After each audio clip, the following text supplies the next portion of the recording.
Today, we're doing a once in a lifetime, no, for the very first time, a collaboration between Anson and me, Gabriel. If you're interested in film but you've never tried it before, especially if you might be also interested in vintage cameras, Leicas, shooting out on the street, Anson's channel has a lot of information, and he's also put out some information about how to buy lenses, what to look for, make sure that you make a clever purchase and not to regret later on. Really check out his channel. Thanks, Gabriel. Hi guys, I'm Anson, film lover, and also I love rangefinder cameras. I've been putting out my blog for quite some time now, and it's mainly about different lenses, cameras, and also I want to try to explain more about different tips shooting film, different film types that you might encounter. How to really appreciate film as well. I think appreciation of film and not just going after it because of trend,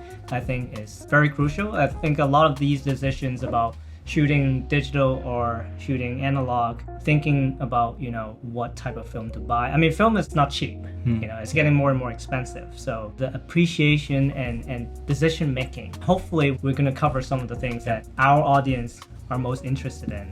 Definitely watch to the end. Before we talk about anything about film or, the topics that we're going to cover later, the first question I want to ask Gabriel is, what was his first film, obviously using a film camera experience, and what does it look like to you? Photography to me was film photography. No questions asked, because digital wasn't really developed when I learned. And I went through school learning photography. So it was more about fine art, but photography was my major. So everything like day in and day out was going in and out the darkroom. Medium format and even large format, I had the privilege to really try all those out. So that was like my experience, and it was film photography was photography until after I graduated and going into work and all that. Then I started to really shoot digital. So it was kind of like the other way around. For my very first film camera experience was, I just picked up a film camera in a garage sale, extremely cheap at the time. And my first roll of film, just randomly shoot something. Mm-hmm. And I still remember vaguely about, my friend told me you have to get the exposures right, otherwise your film shots will be ruined, or you're not possible to see anything.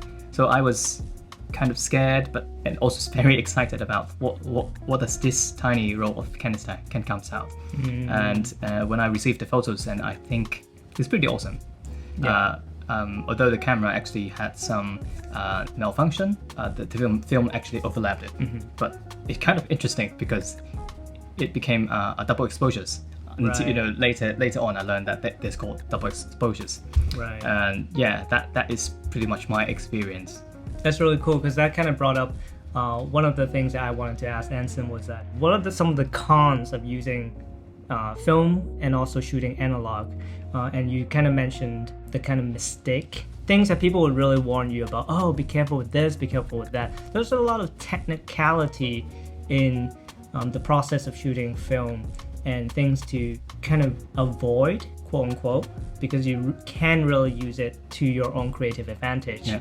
Like what you just mentioned about double exposures. So are there other cons about shooting film that you can share? Yeah, I think I really agree with Gabriel's point. All these mistakes, of course, we want to kind of avoid that. But it also became my precious lesson learned from all these stupid mistakes that I made from developing a film, or exposures messing up, setting a wrong ISO, all these different problems that I had just made me benefits on my photography, or even outside of my photography. You get to know more about the thing that you're doing. Yeah, I mean, telling the developer to help you to push the film because you accidentally set your ISO wrong, right? Yeah. So you actually gained more from your mistakes. Yeah. And a lot of times that can really help in anyone's journey in developing as a photographer, I think. From a professional point of view, back in the days, or in terms of the industry, people think about photography as a very professional practice because they can't even do a proper exposure. But nowadays it's more like you buy a camera and you can become a photographer like automatically, professionally. That kind of thinking also changed some of the reasons for shooting film as well, because slowly that has become less of a standard for the general photography public. Why do we still shoot film in today's age? That's a question that I really want to hear from Anson, for someone who is basically circling his discussion and channel all his videos and blogs about film and shooting analog. So why do we still shoot film in an age of digital photography as the dominant player? Yeah, I think why everyone is gonna shoot film or want to shoot film or still shooting film, I think the reason behind is the film look. You know, everyone is talking about the film look. Is something that I think in the new generation haven't seen.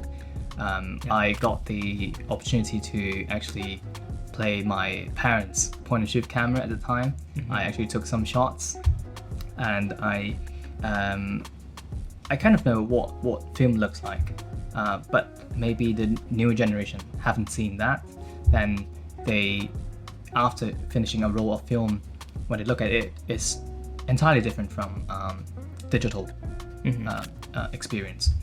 And I think this is the first one. And the second one is the convenience.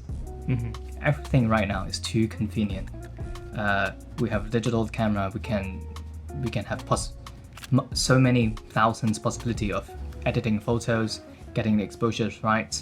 But film kind of like easy to mess up.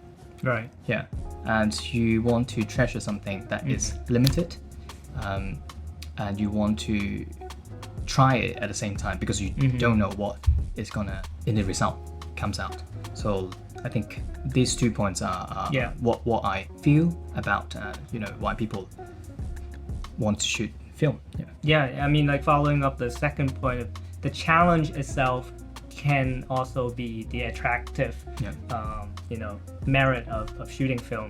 So following up the first point on the film look, that's true in some way because you mainly mentioned that it's different from the digital look, and a lot of the newer generation, younger photographers and younger generations, they kind of get to know photography from a digital screen or how the image is rendered digitally. But the film look can be a better or a worse. I think there's a difference, but they must be attracted to the film look in a good way.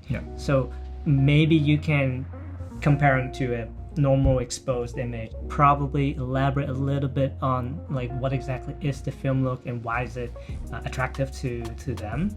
I did some comparison. I think everyone did also, using an iPhone and compare with the photos that you took with a film camera. The result is obviously different. The color, the thing that I found very different is the micro contrast. Right. Because it's something that is involved in an actual chemical reaction between a physical negative and the chemicals, and also with light. So each time how much light on a physical negative is different, and based on different situations that you use different kind of film, it achieves the result differently. You put the filters on it, you overexpose it a little bit, or even underexpose it. For example, let's say one negative film, you want to get the correct exposures by following the meter, but somehow you forgot about it and you maybe underexposed it. It kind of gives you a different look. This is something that I would say happy accident. Yeah. Right. That's true. And so in particular, I think the texture, like the grain structure, of course, like sometimes people go crazy about, oh, you're shooting a higher ISO, so the image is really noisy. But with film, it's like I'm purchasing a 1600 ISO roll of film just because I wanted it. So you kind of decide on that even before going on a trip, whereas like digital is like, oh, it's so dark here, oh, I kind of have to use 3200. It's more like problem solving, getting the job done. At least I have some sort of visible image, and I'll just push the exposure in the raw processing software. I think really embracing the kind of benefits of what the property really is to begin with, and then going out and be creative and using it. I think that's a really good kind of practice and thinking process to embrace. I think that's really interesting. For film, it's more like you have to think more beforehand. Let's say I actually had my trip in New Zealand. So I have to think about how many rolls of film that I have to bring, what types of film that I want to bring, and because of different environment, I have to think ahead what kind of look I want to achieve. But of course, for beginners or people that actually haven't, experience with film, then maybe something that is accessible to you. Then just pick whatever you need at a price that is within your budget. Then go for a trip. If you always use film for, let's say, a trip or anything, then your process start to plan ahead before you shoot, and what kind of ISO you need, whether I'm gonna enter into an indoor environment and I need ISO like 400 or even above 800. So if you encounter all these acronyms or things that you don't know, check out Gabriel's channel, or you can look up in my website. So I'm happy to answer all these questions too. I think the challenge is worth going through the process, and being prepared ahead of time is a very good piece of advice. Just don't go overboard and let the stress really take over your creative brain power. Just leave some space for yourself to be creative. Going through the process of, or maybe more trouble of achieving an image, it's more like nowadays you text someone or on their social media you do a direct message. It's very convenient and very fast. And if you take the process of really calling someone with the voice call and just speaking to them, they would feel very differently about that relationship. And that kind of almost sums up the whole film photography process. I mean, you see like all these vinyl players behind us, and this is Anson's collection. It's like brewing coffee and going through the trouble of hand dripping. So there's a delay of result that you see, right? Then that delay, I think, is worth discussing as well. Like, how does that delay of achieving the result actually, you feel like, helping being creatively and using the medium? Does that affect you in any way? I think I would use the term imagination. Because I think in the visual world or anything applied to hobbies or etc. Before you do something, you always have an imagination in your mind, using different types of film, using a film camera, how this picture is going to look like when I develop it, or at that point of time when I hold this camera.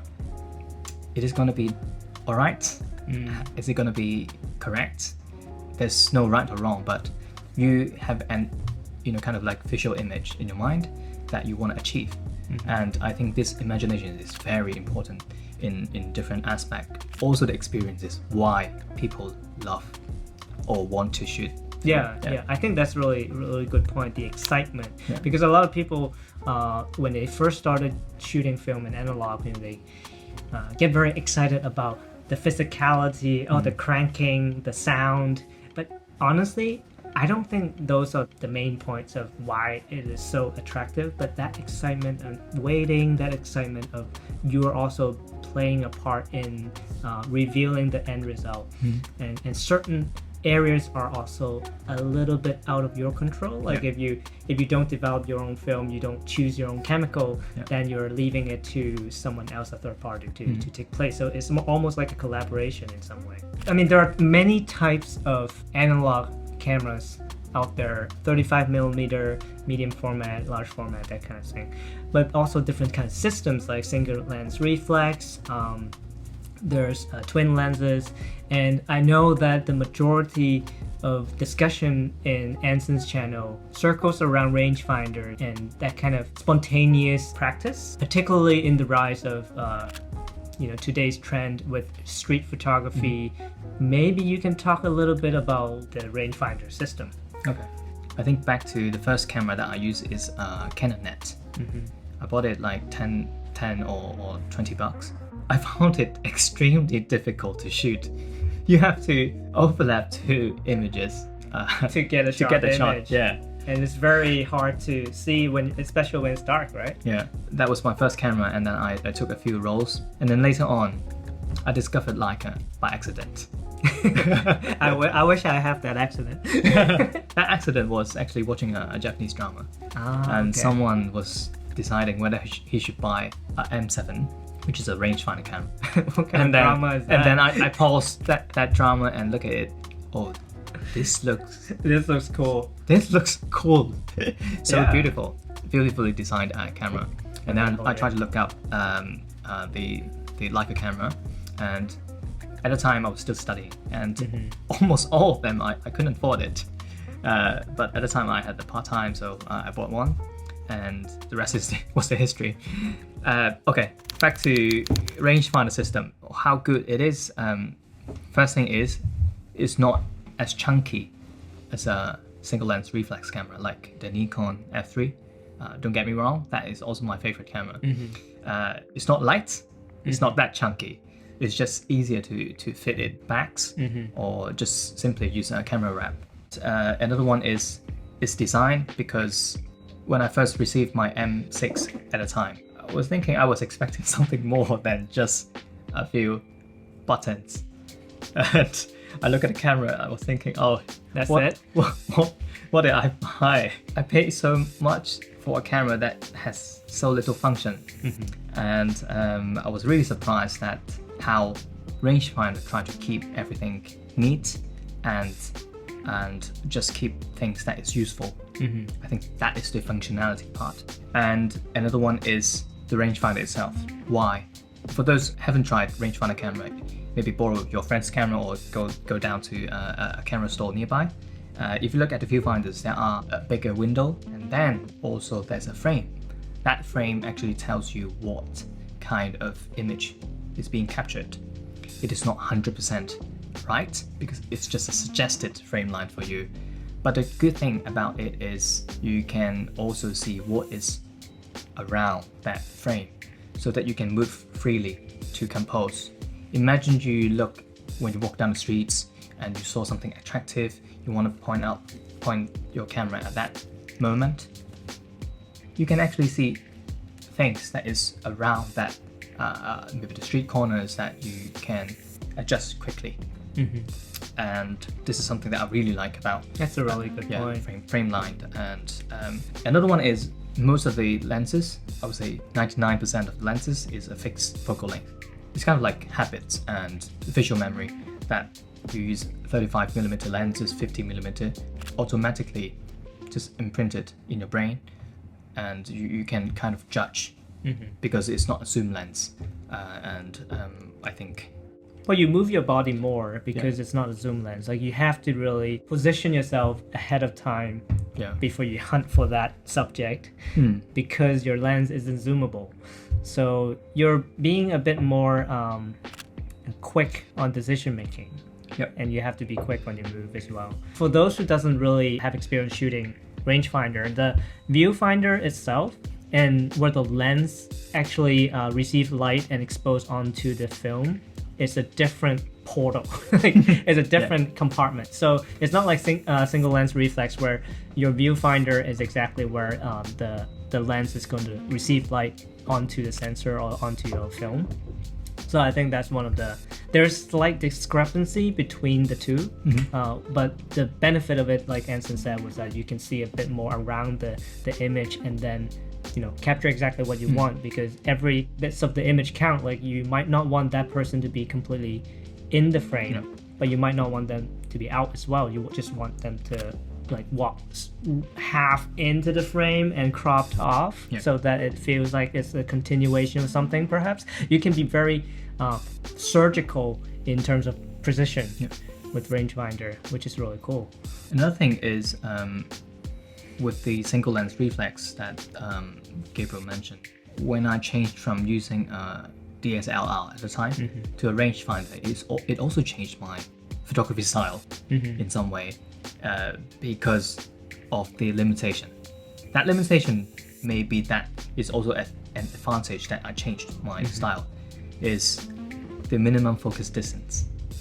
Because of the rangefinder coupling, you cannot shoot less than 0.7 meter because of the system.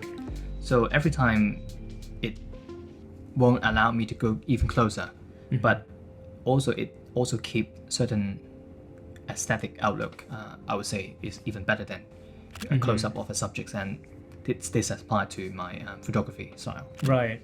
I mean, if you choose to really get up close to something, then that particular subject might not be the thing that's in focus, but you can still have something blur in the foreground, you can still be creative about it, but just that way of, I think that the system changes your creative practice in some way, which is really interesting. I assume that you're happy about this change and never look back after that, right? Yeah, correct. But of course, speaking about that is, I won't say I will only stick to one system, because creatively you want to look for something else, like a panoramic camera, you want to look for a medium format camera. That's all right, because if you try this and you found that you don't like it, that's a good thing, because you know that you don't like that and you want to go back to Leica and then reapply what you learned and start something new. Exactly. So I would highly recommend everyone to try Rangefinder and also try SLR cameras. Maybe at a certain point of time that you like a Rangefinder camera, but some point of time that you will want SLR. Yeah, we're not suggesting you to spend money on different types of cameras. We're just suggesting you to make more friends. Because like for me, I don't own a Leica. I've never really shot with a Leica, to be honest. On film, I shoot 35mm. I shoot medium format rangefinder. It's a similar process, but I just have less number of shots. And but I can print bigger. So like my process is more like, I take my time and make one exposure, and I might blow it up if I have the chance to. And so I think, just trying different types of cameras and don't be bound down to one system will really help your creativity to grow. So that's a really good point. Most of the clients want a quick return, right? So to speed up that process, obviously I can't wait for the shop to develop the film and scan it. So why do I still have my film cameras? Because I do it whenever possible for either work or leisure. So if I go on a trip, I would bring my film camera because it helps me creatively to really just jump out of that box. And that brings up the question of, okay, so film does help to get creative because of what it brings, the process, the look, and the preparation required, like we discussed. What about film photography in particular to street photography? Like, what is the relationship between them? Because I find a lot of people interested in doing street photography choose to shoot film.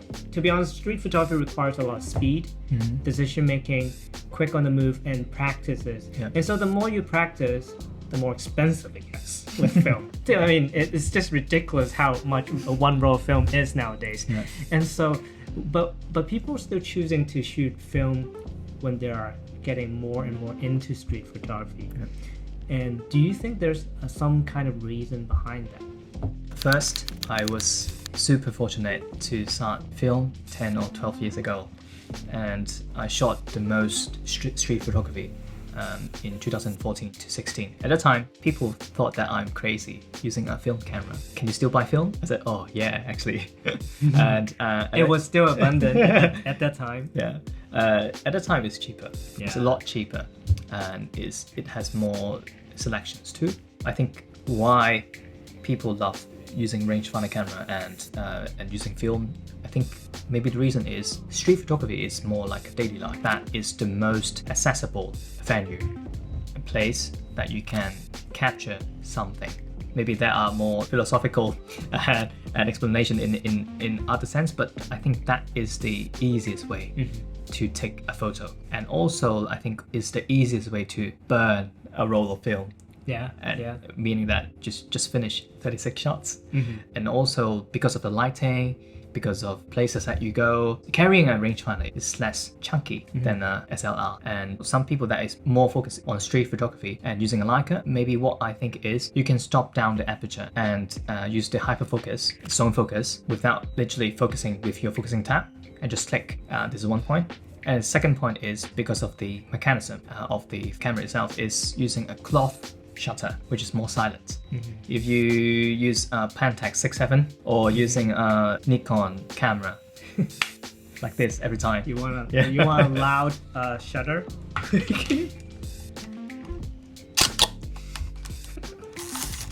It's crazy loud. Let's hear the cloth. And do you have a roll of film in there? No film inside. Okay. For anyone want to check if there's any film inside, try to simple rewind the film to see if there's something inside. Okay. So maybe you can hear this.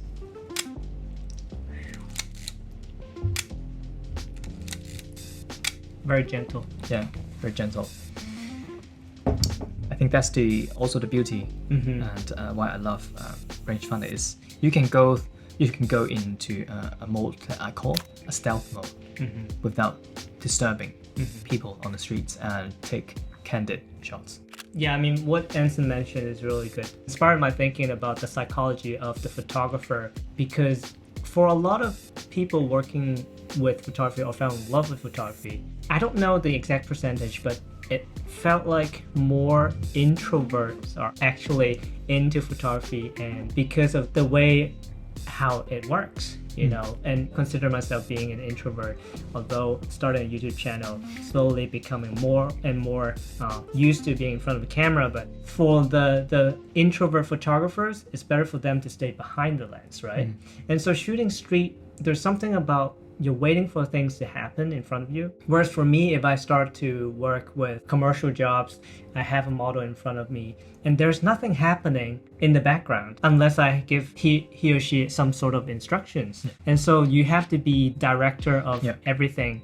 And most extrovert works better in that kind of environment. And so being an introvert with a camera walking down the street, it's almost like a therapeutic process in a way. Yeah, I agree. I think unless you are doing maybe a project on the streets that required asking people for their permission to take photos of them, I think communication is very important to the subjects.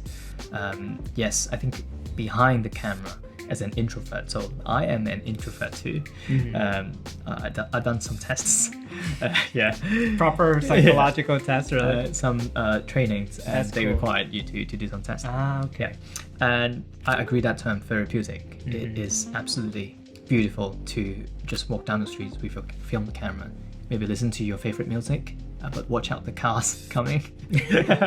And simply take 1 or 2 shots. That's the best part of the day. I mean, any troubleshooting advice? I mean, just be, street smart and avoid danger, but also be sensitive to the people being photographed. I think not to get really intimidating, and if people really start to get uncomfortable and start to threaten you, I think just move away. But I think laws are different from different parts of the world. But if you're on the street and taking a photo, if someone comes to you and say you don't have the right to take my photo, I don't think that's 100% correct, because you do have the right to just take photos outside, out on the street. If they're afraid of it, they can just walk away. They can cover their face. I think going down the streets, for me, I would say respect the people. And if it happened to be discovered by someone taking photos of you, maybe just genuinely saying that I'm a film photographer and I shoot film as a hobby, then I think they will get the sense that what are you trying doing, instead of just pointing a camera close to them. I know there are different photography style, of course. My way of shooting is more like the word stealth, or just get close, ask them if I can take a portrait for you, and through the communication you learn more about explaining yourself and what he's doing. Then that creates a very good story. Yeah, and especially it's more for personal use and leisure. If you're doing it for a particular commercial project, then that's a different story. So I think that's all the questions that we have prepared for our Q&A about film photography, about shooting on the street, and also particularly rangefinder cameras. I think I've learned a lot, and hopefully everyone benefits from today's session.